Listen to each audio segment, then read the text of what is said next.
Hello, and welcome back to the Law of Attraction Tribe podcast. I'm your host, Stephanie Keith.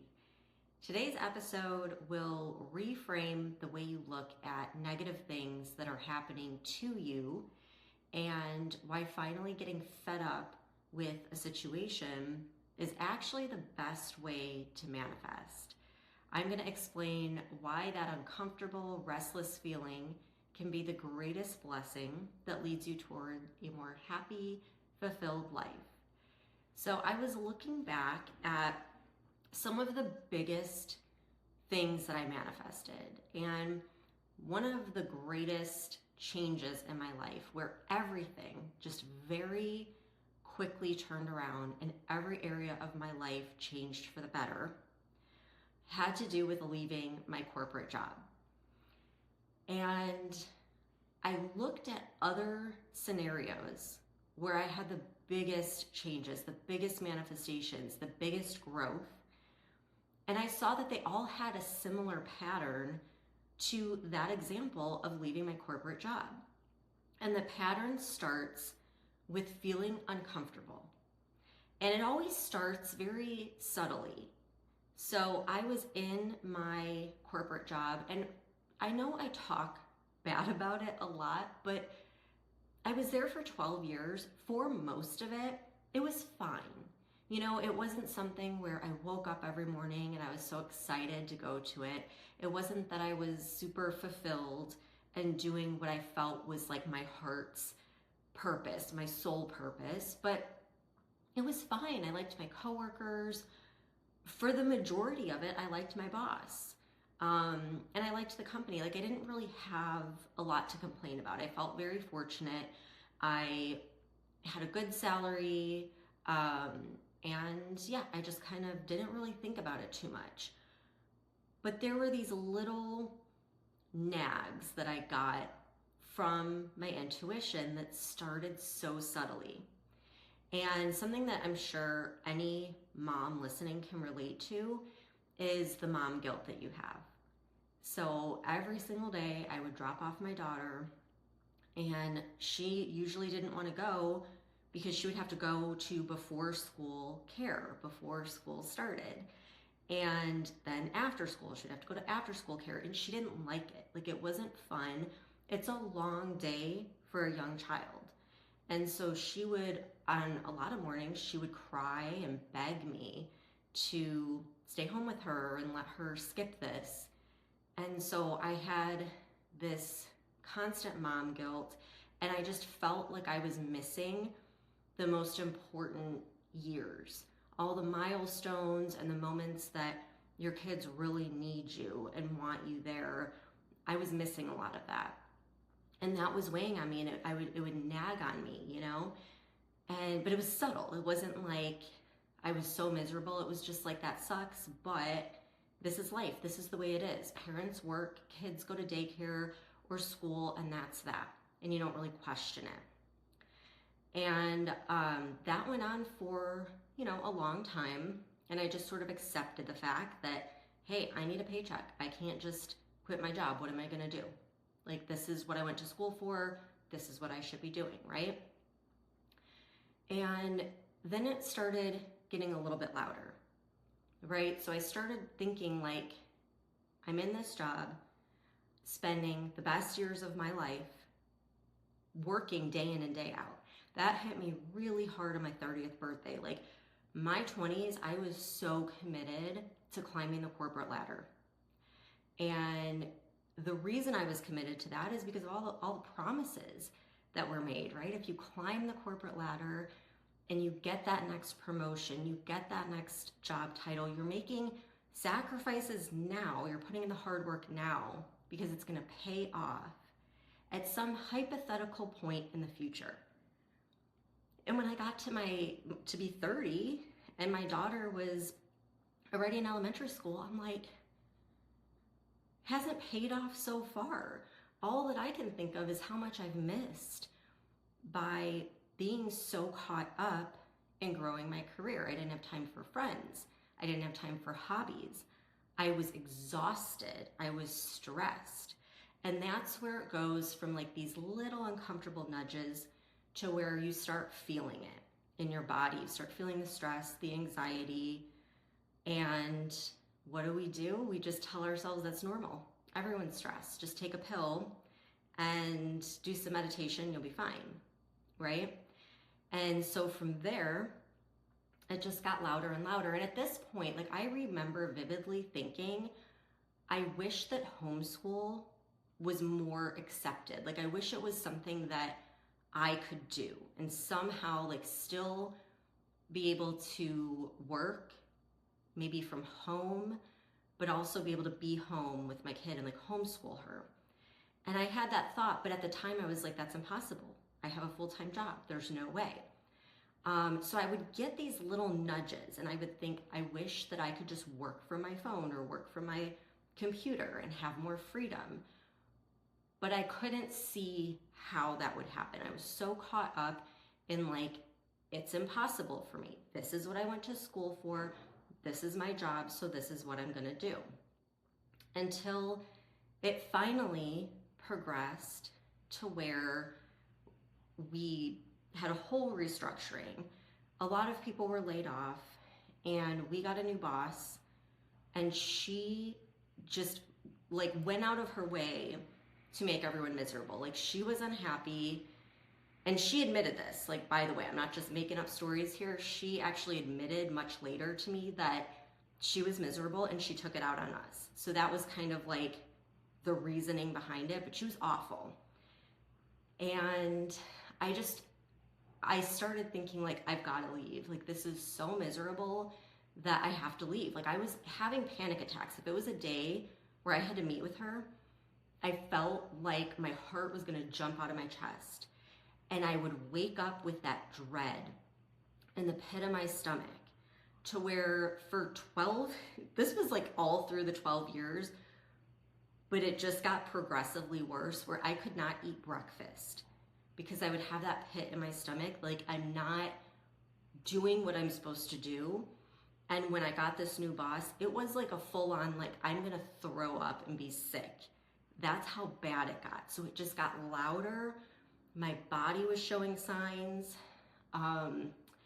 And it all came to a head. So this is like the actual story. I don't know if I ever told you guys this story, but trust me, I have a point of how this all ties into manifestation, so stick with me. But I want to go through the story because I have a feeling there's a lot of people listening that are going through the same exact thing or very similar. So this new boss, everyone knew it. Like, she was putting the pressure on people. And I'll give you like a quick example of just how ridiculous it was. So we were in sales. Salespeople, you have to show your numbers. You have to show that you're meeting your goal. You always have a goal, and you're always judged against that goal, which is fair. Like, that is fair. I've always understood that. If you're gonna pay me, I have to make it worth it, right? Like, I have to sell more than what you're gonna pay me.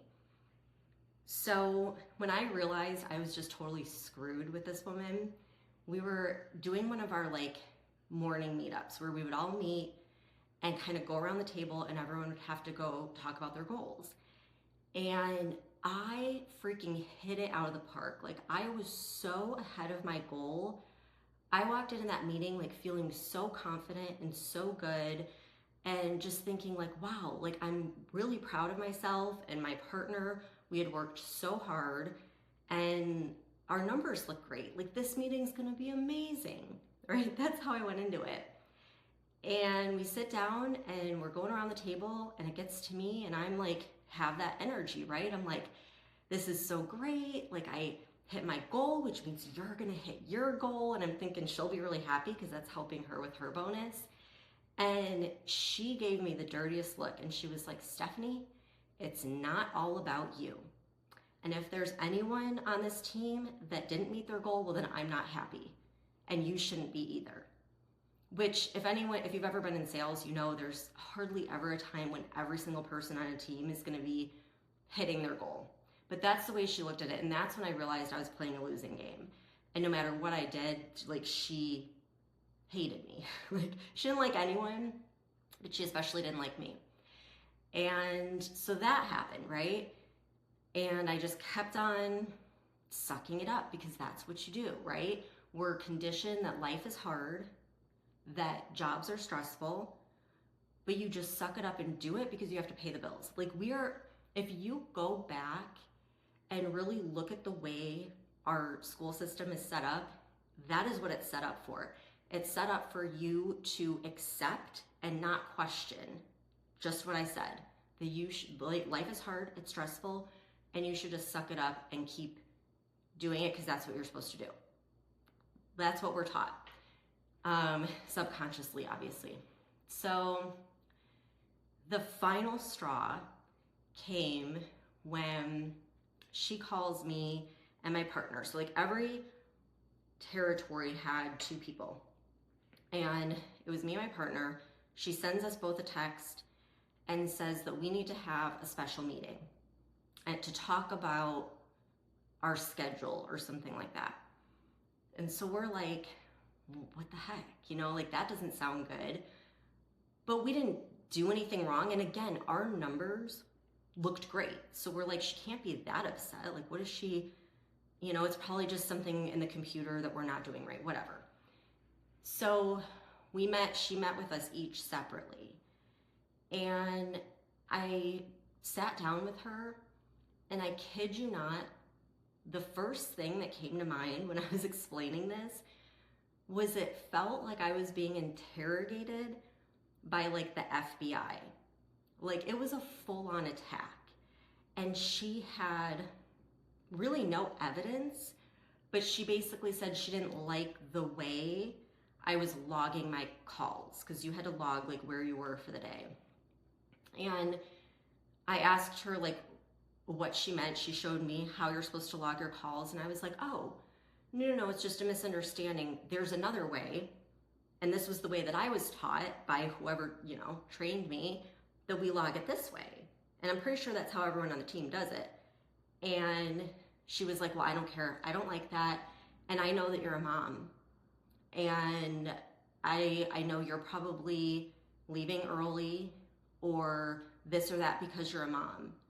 And then she started asking like if my daughter was going to be in any summer camps and if that's going to affect my work performance. And I just, again, like the writing was on the wall. Like this lady's going to do whatever it takes to get rid of me. So she basically like threatened me. Like she kind of said like, I don't really want you here, but if you really want to stay, then you have to prove to me that you want to be here, whatever that means. So on the way home from that's when I had my very first like horrible panic attack. Like I called my husband, and I was in between going home, or the other way is like where the hospital was. And I called him and I'm like, I feel like I'm having a heart attack. Like my chest is so tight. I can't breathe. I don't know if I'm going to make it home. I think I'm going to pass out. And he was like, well, go to the hospital. So I went to the hospital thinking I was like dying, and it was a panic attack. And the panic attacks it got worse from there. So again, it's like these symptoms, they show up in first kind of like in your mind, then in your nervous system, and then like fully in your body. Like there's no denying it. And what I've found was that looking back, as horrible as it was, looking back, I knew long before this woman was ever my manager that I didn't want to be there, that I didn't like this job, that I was not doing what was on my heart to do. I knew that there was something else for me. And I even kind of started having the inkling of like starting a business, doing something with Instagram at that point. But I didn't do it. I kept telling myself, I'll do it later. I'll wait until I have more money saved. I'll wait until whatever. Like I would have excuses, but basically in the back of my mind, it's like I was waiting for permission. I was waiting for someone to tell me, now is the time for you to go leave this company and start your business. And obviously that's never going to happen. You have to give yourself permission, but I was unwilling to do that. And so my intuition was trying to send me signals, and I call it the discomfort signal. Okay, so anytime you take action, you step outside your comfort zone, you're doing something new, it's scary. There is some level of fear involved. And I think that people think when this happens that there's something wrong with them. Like, oh, I'm just not good enough. I'm not confident enough. I'm an imposter. You know, when you make it about you, when the reality is this is just neuroscience. Like you're doing something that you don't have a neural pathway created for yet. And so it makes you uncomfortable. And we're wired this way. Like if you think about way back when, you know, in like caveman days or whatever, if you did something out of your comfort zone, it could literally kill you. You know, if you veer out of what you're familiar with, it could mean life or death.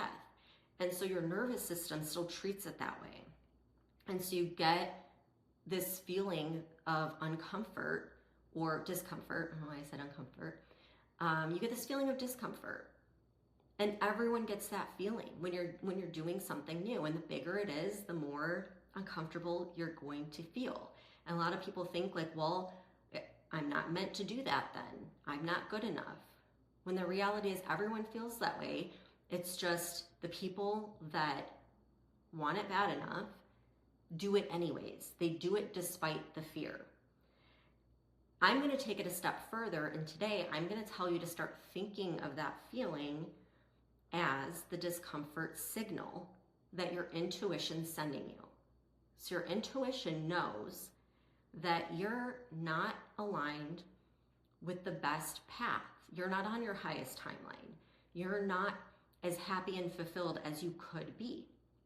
And so it sends you this discomfort signal to try and wake you up and say, hey, this isn't working out. This doesn't feel good. And it tries to nudge you towards what you really want to do. And when you ignore it, it realizes, okay, she's not getting the picture. I've got to get louder. I've got to do something more extreme to get her attention because she's not paying attention. She's not making any changes. And so this discomfort signal will get louder and louder and louder.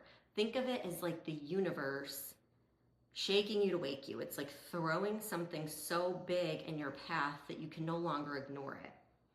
And that's what I've seen, this pattern where I'll get really uncomfortable in a situation and I will ignore all of the signs and I won't make a change. I won't step out of my comfort zone. I won't take action. And it'll just keep getting worse until it like blows up. And then at that point, like I have no choice but to take extreme action.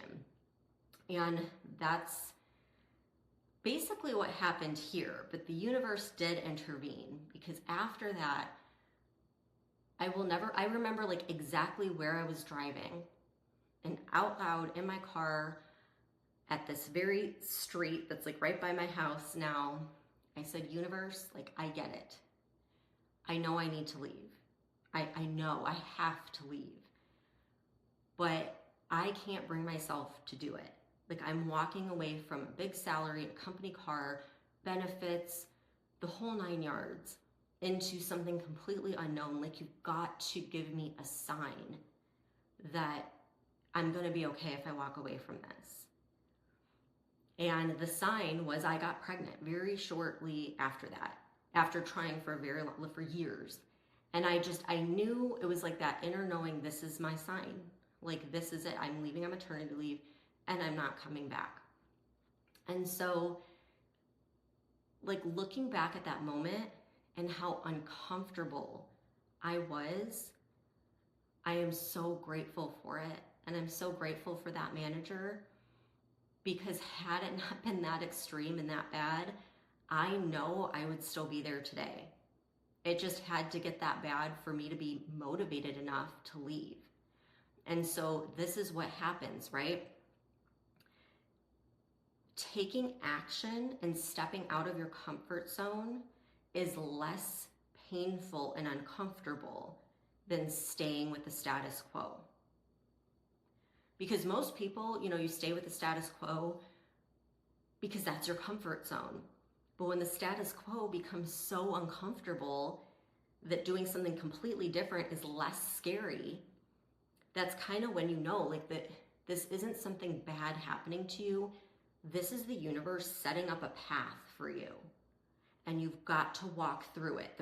There's a big door open for you, and all you got to do is step through it. That's what the discomfort signal is. Okay, but you don't have to wait for it to get to that point where you're having panic attacks and you're being interrogated by your manager. You can listen to the more subtle signs. And I think as soon as you have awareness of it, those signs become very apparent. Because looking back, I'm like, there were so many signs that I just ignored. So just think of it as every time you feel uncomfortable, you feel restless, you feel even angry or anxious or depressed or whatever about your current situation, think of it as, this is my intuition giving me a discomfort signal, saying, hey, it's like tapping you on the shoulder, hey, there's something else that you should be doing. And now is a good time to change paths. Like, there's a fork in the road and I'm trying to nudge you this way.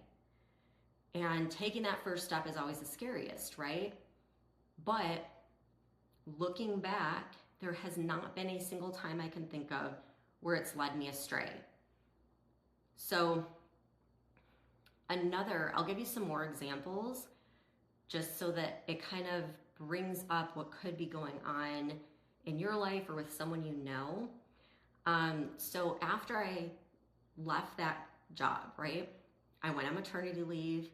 And mind you, I had no plan B, purposely, because I'm like, I'm not coming back to the corporate world. Like, this is it. I know the universe gave me that sign because something will happen. And I know I sounded crazy to everybody because I had nothing lined up. And it's getting closer and closer to my due date. Still nothing lined up. I have Amelia, and while I'm in the hospital, after having her, I get an email from a friend that wants me to not come work for her, like work from my phone doing her social media for her like startup. So that was like my baby step into like leaving the corporate world, going into sort of this like space where I'm like a private contractor, I guess. And it was in this job when it clicked with me that like, oh my God, the same pattern is repeating. So it was like, oh, I get to work from home. Like, I would literally be holding Amelia during our meetings. And I was like, this is perfect. This is exactly what I need at this point in my life. But then it started getting to the same situation where I didn't feel happy and fulfilled. And I was still felt like I was answering to someone else. And I didn't want to do that. I wanted like real freedom to express myself creatively, to do what I wanted to do. And so in this company, they were creating an app. And I ended up kind of helping with everything. And I was getting so frustrated because we kept talking and having all these meetings, and we would have these great ideas, but nothing would get done. Like, no one was taking action, and the app was just not getting done. And then I would say like, hey, podcasts are becoming a really big thing. My intuition is screaming at me that we need to get the app going and we need to start a podcast. And we even like, they got a whole studio set up, like a professional studio, and they weren't recording. And I would send them ideas like, hey, talk about this, talk about that. And my intuition was so loud and no one would do it. And finally I got so fed up. And this was kind of the opposite. Instead of that anxious, panicky feeling, I was getting pissed because I'm like, we are on the cusp of something amazing, but we're not taking any action. And everyone was sort of thinking like in terms of manifesting, like, well, we don't have to take action. Like, it's just going to happen. And I was trying to explain, like, I get what you're saying, but when you have your intuition telling you to do something, you have to do it. Like, you don't want to force things, but if it's there, and you don't take action, like here's the universe handing it to you on a silver platter, but you have to actually take that little bit of action.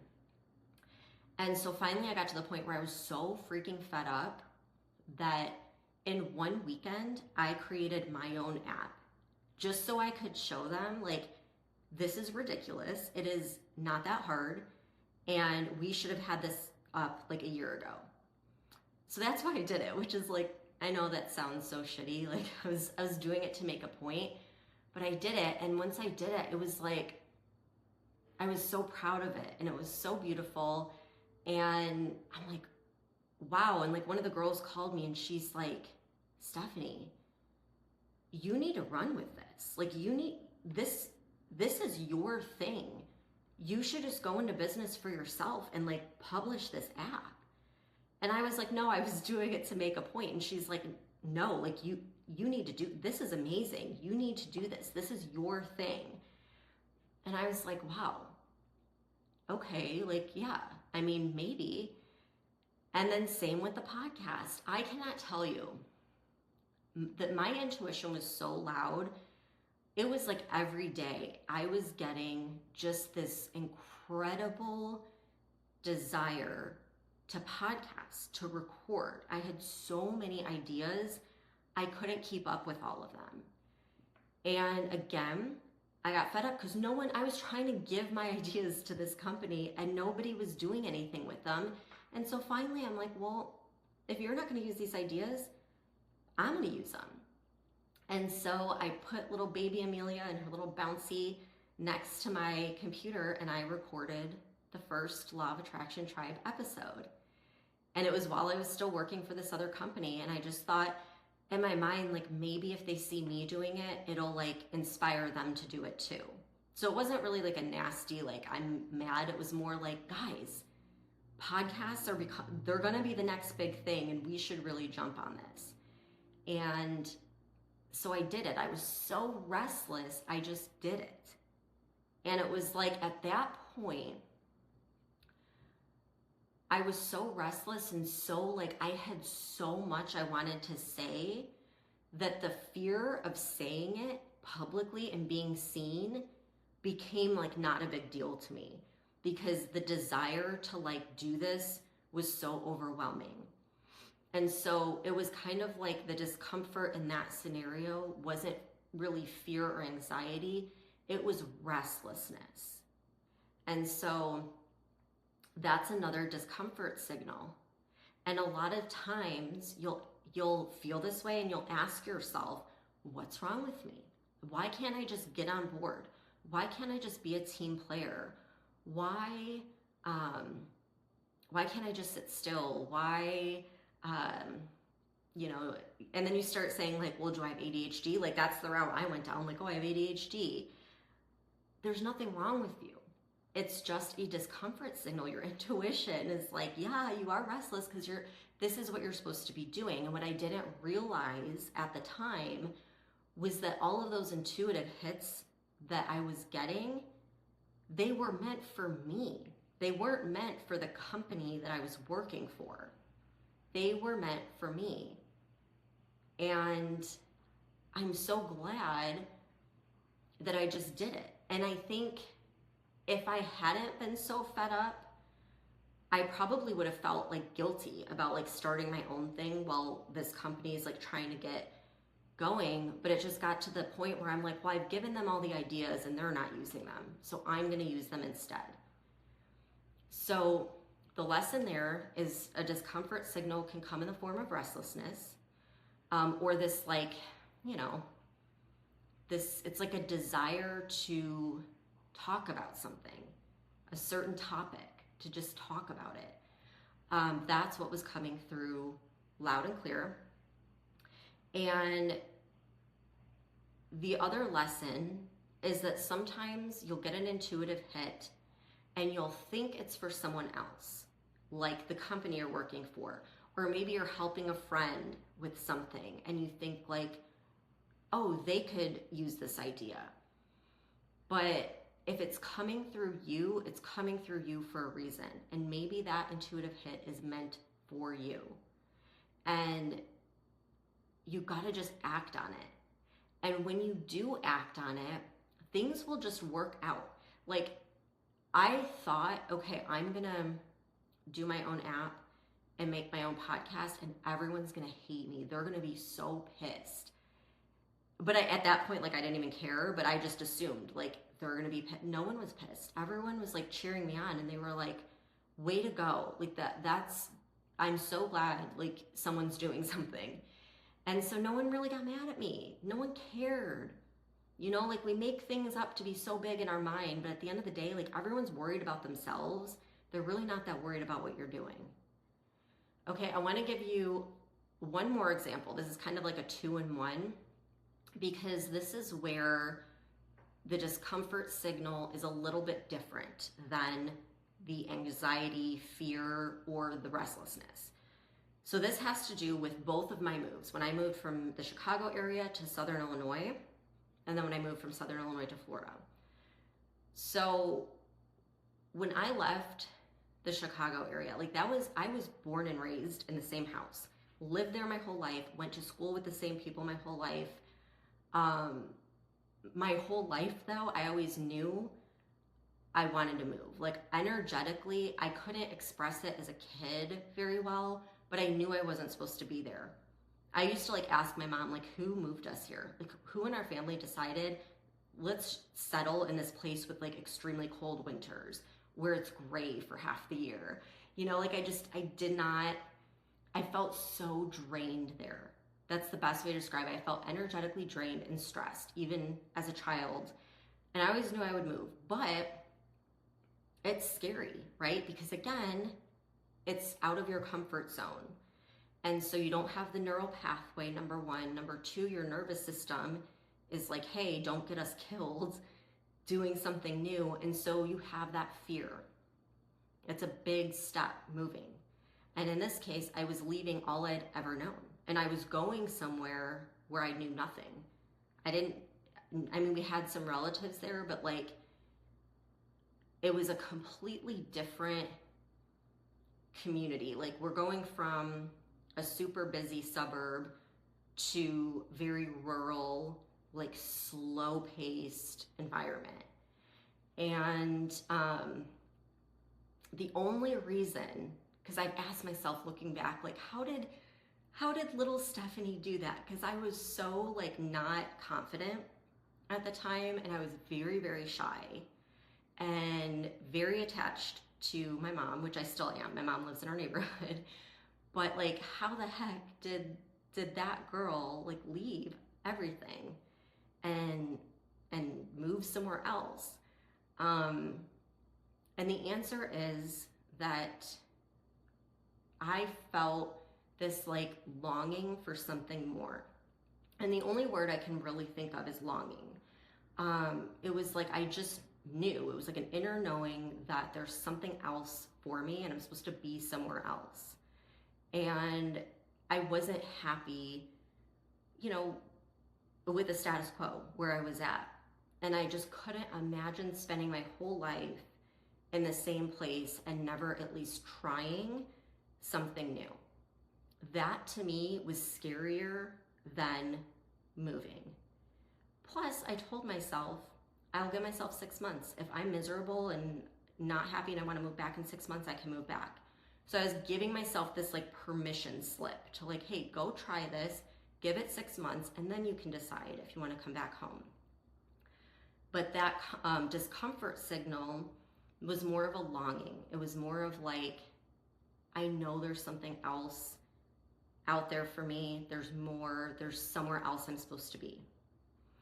And same thing when I moved to Florida. Okay, my whole life I've never liked the winters, like the cold weather. Still don't. And I would get seasonal depression because literally, like, almost half the year is gray and it's cold. And I used to just daydream while I was driving in Illinois of, like, palm trees and, like, seeing the sun every day and seeing green everywhere, even in the winter.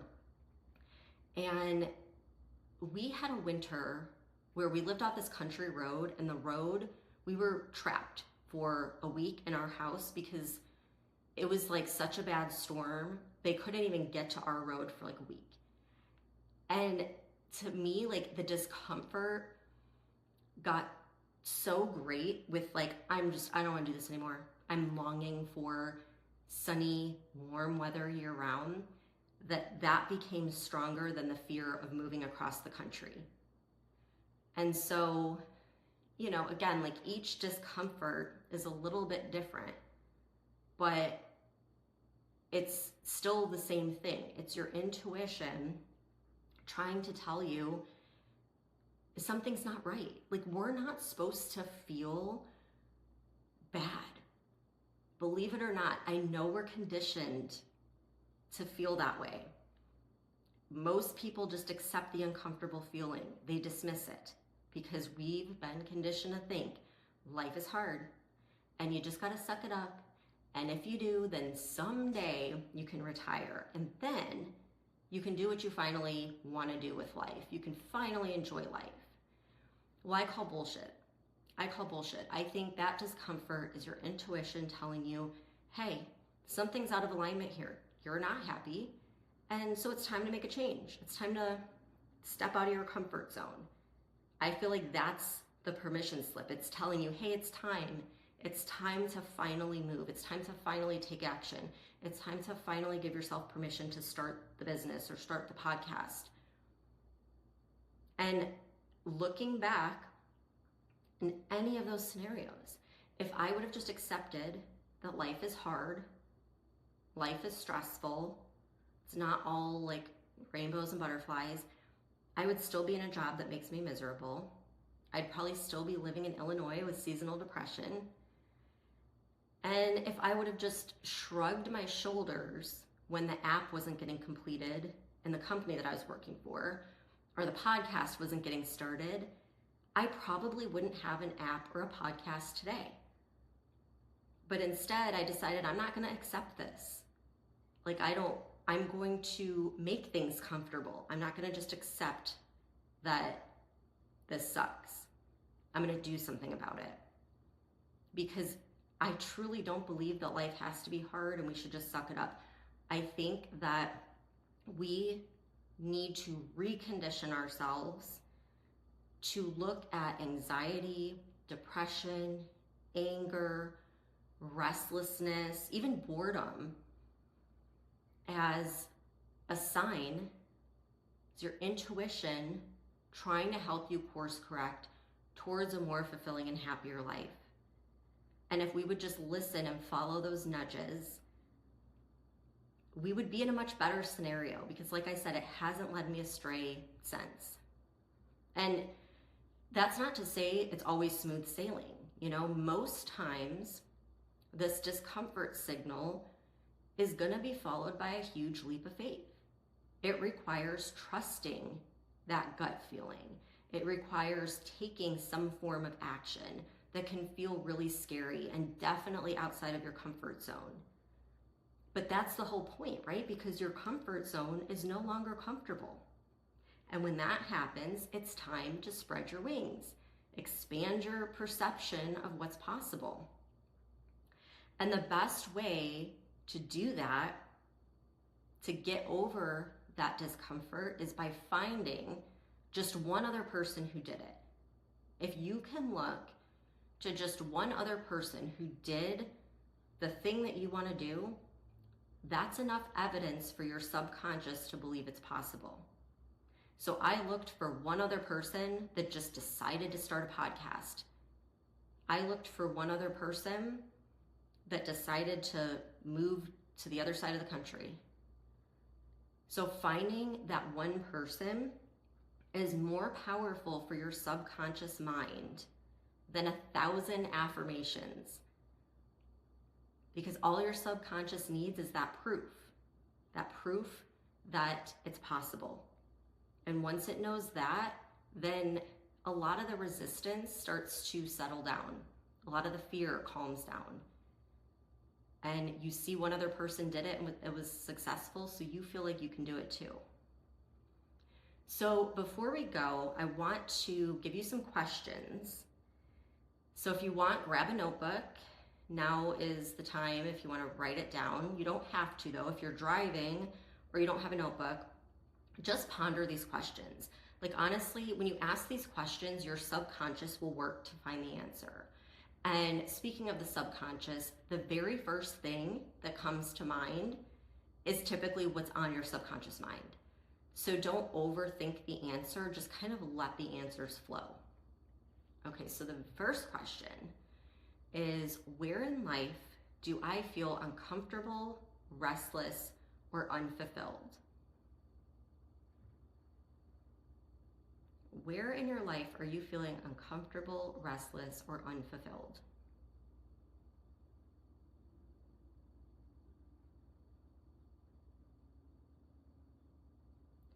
Question number 2, what am I longing for, and what might my intuition be trying to tell me?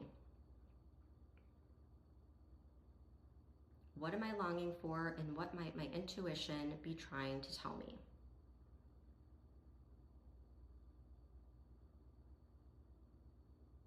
Number 3, if no one would judge me or be mad at me, and I knew I couldn't fail, what action would I take? If no one would judge me or be mad at me, and I knew I couldn't fail, what action would I take? And then last question, what's keeping me from taking that action? What's keeping you from taking that action? So you can pause that, work on that, come back to this episode. Before I let you go, I want you to think of one specific person in your life. Maybe it's a coworker or a friend, but someone who maybe they keep saying they want to leave their job or finally move somewhere new or like start the thing that they've been talking about for 2 years. Someone who's uncomfortable, but they keep convincing themselves to stay put. They're making excuses or just, having a hard time taking that first step. Send them this episode. Just send it and see if that will awaken something in them. Maybe that'll give them a new perspective on the discomfort that they're experiencing. Because all it takes sometimes is like one person saying, hey, like maybe things aren't happening to you, maybe it's happening for you. Like maybe this is the perfect time to do the thing that you've been talking about doing. And if this episode awakened something in you, maybe there's a question you're sitting with or a certain direction that you're feeling pulled toward, I have something that can help you go deeper. It's called the Next Level You Workbook. I usually have this for the beginning of the year, but I feel like in the middle of the year, it's a great time to revisit it because we tend to forget all about the goals we set at the beginning of the year. And this really helps get clarity. So it's 100 pages of all different prompts, visualization exercises, identity shift tools to help you get crystal clear on what you actually want and who you need to become to get there. So the link is in the show notes of this episode, or you can go to theLawOfAttractionTribe.com and grab it there. So thank you so much for tuning into this episode. I'll see you in the next one. And in the meantime, stop ignoring that feeling. It's trying to tell you something.